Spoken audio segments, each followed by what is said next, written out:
प्रिय विद्यार्थियों, नमस्कार। आज के इस वीडियो में हम पाश्चात्य राजनीतिक चिंतन के प्रमुख विचारकों में से एक मैकियावेली के विचारों पे चर्चा करेंगे। मैकियावेली का जो जन्म है वह 1469 1469 एडी में इटली देश में हुआ था और उनका जो देहावसान है वह 1527 ईस्वी में हुआ था। वैसे प्रत्येक विचारक को अपने समय का शिशु कहा जाता है। Every thinker is a child of his time. परंतु यह कथन मैकियावेली पे पूर्णतः उचित प्रतीत होता है। और जो एक प्रमुख पाश्चात्य राजनीतिक विचारक हुए थे आधुनिक काल में, लास्की, उनके अनुसार मैकियावेली पुनर्जागरण का शिशु था, क्योंकि मैं जो 15वीं और 16वीं शताब्दी है वह यूरोप में पुनर्जागरण का काल भी था और इसी समय मैकियावेली का जन्म हुआ था और उनके जो विचार है, राजनीतिक विचार है, उन पे पुनर्जागरण के जो प्रमुख विचार हैं जैसे तार्किकता, धर्मनिरपेक्षता, राष्ट्रवाद, वैज्ञानिक सोच आदि का काफी प्रभाव था। इसी कारण लास्की उनको पुनर्जागरण का शिशु कहते हैं।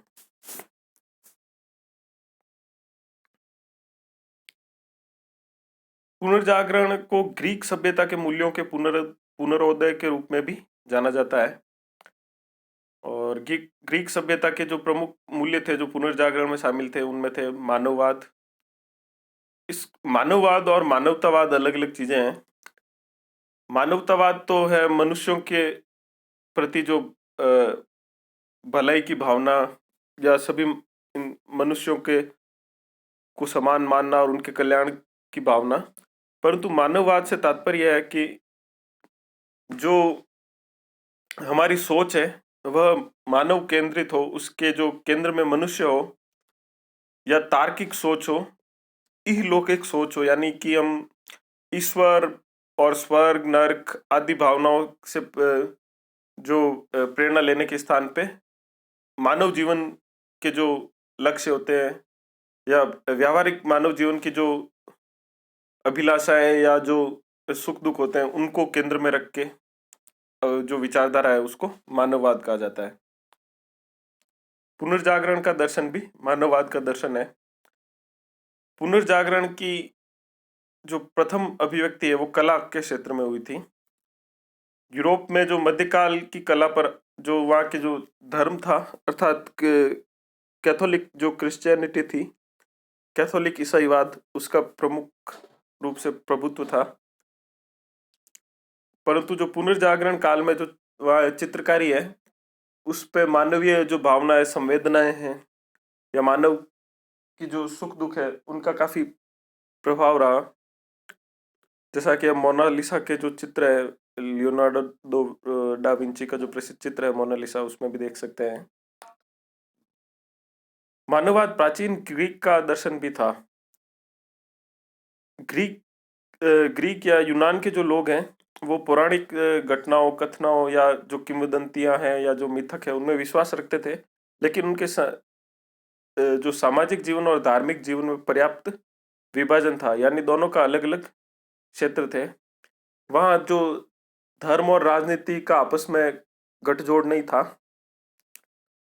एक अच्छा जीवन कैसे जिया जाए इस हेतु वे धर्म में विश्वास या ऐसा कैसे जिया जाए या एक अच्छा जीवन क्या होता है इस हेतु वे धार्मिक जो विश्वासों से प्रेरणा नहीं लेते थे, बल्कि इसके लिए वे दर्शन व बुद्धिवादी रैशनलिस्ट नजरिया अपनाते थे।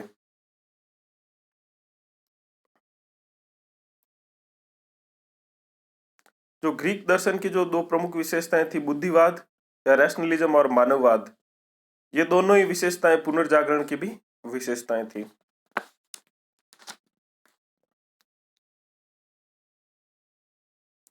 मध्यकाल में यूरोप में जीवन जीने का तरीका क्या था?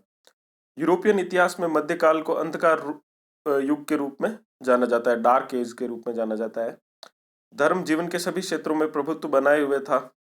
कारण या घटना की व्याख्या धर्म आधारित की जाती थी।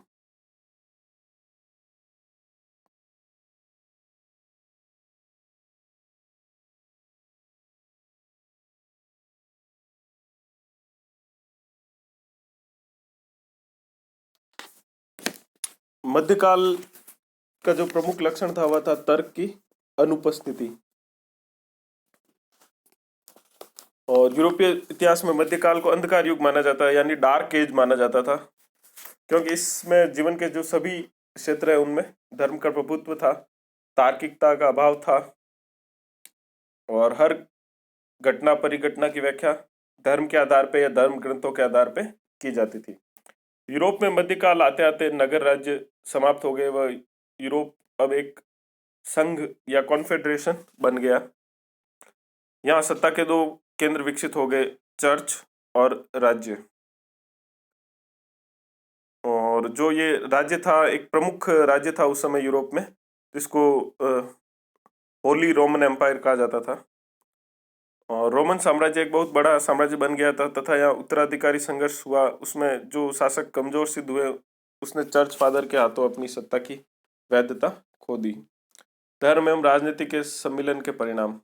यह न तो धर्म के लिए न ही राजनीति के लिए अच्छा रहा। यूरोप धार्मिक युद्धों का गवाह बना, यानी यहाँ धर्म के लिए युद्ध भी हुए। चर्च एक भ्रष्ट संस्थान बन गया था। मध्यकालीन यूरोप में राजनीतिक व्यवस्था कैसी थी? यूरोप एक संघ या कमजोर संघ था। यहाँ सत्ता के बहुत से केंद्र थे। यूरोप में आर्थिक व्यवस्था कैसी थी?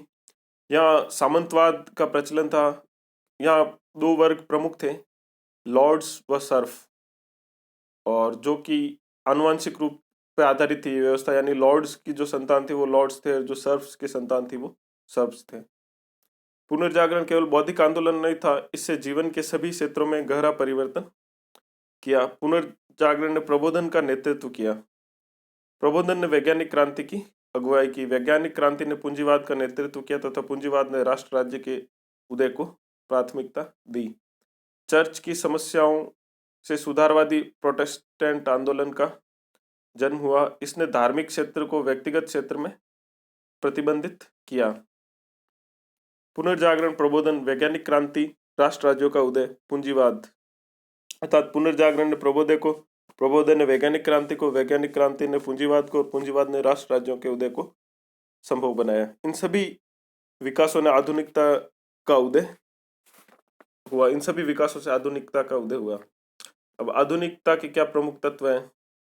ये हम आधुनिकता और ये पुनर्जागरण और का अध्ययन इसलिए कर रहे हैं, उनके बारे में इसलिए जान रहे हैं कि जो मैकियावेली के विचार हैं वह इन सभी विचारों से ओतप्रोत थे और उनको प्रथम आधुनिक विचारक भी माना जाता है। और उनके जो विचार है उनको आधुनिकता की शुरुआत और मध्यकाल का अवसान भी माना जाता है।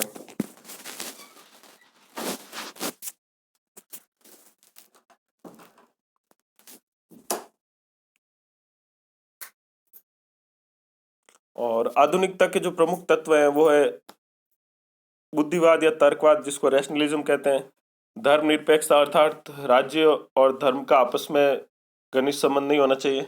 भौतिकवाद, अर्थात जो आध्यात्मिक के स्थान पे मानव जीवन का प्रमुख लक्ष्य भौतिक उन्नति है। और राष्ट्रवाद, अर्थात राष्ट्र राज्यों का उदय। इस समय तक राष्ट्र राज्यों का उदय शुरू हो गया था। राष्ट्र राज्य पूंजीपतियों द्वारा समर्थित थे। पूंजीवाद के लिए तत्कालिक अवस्था में जो घरेलू उद्योग थे उनकी सुरक्षा आवश्यक थी। पूंजीवाद संविदा पर आधारित है, जिसमें कानून की स्पष्टता की आवश्यकता होती है। मध्यकाल में सत्ता के बहुत से केंद्र अस्तित्व में थे, इस कारण कानून के स्रोत भी बहुत से थे, इसलिए यह अवस्था पूंजीवाद के लिए उचित नहीं है। पूंजीपतियों द्वारा राष्ट्र राज्य की स्थापना करने वाले राजा या शासक का समर्थन किया जाता है।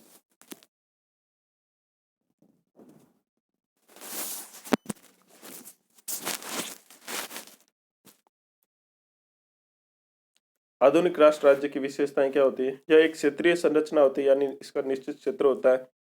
क्षेत्र में केंद्रीकृत शासन होता है। सत्ता का मुख्य रूप से एक ही केंद्र होता है। और सामान्यतः जो ये शासन होते हैं इनका जो है आधार निर्जातीयता होता है, जैसे किसी भाषा, प्रजाति, धर्म आधार पे। मैकियावेली का परिचय।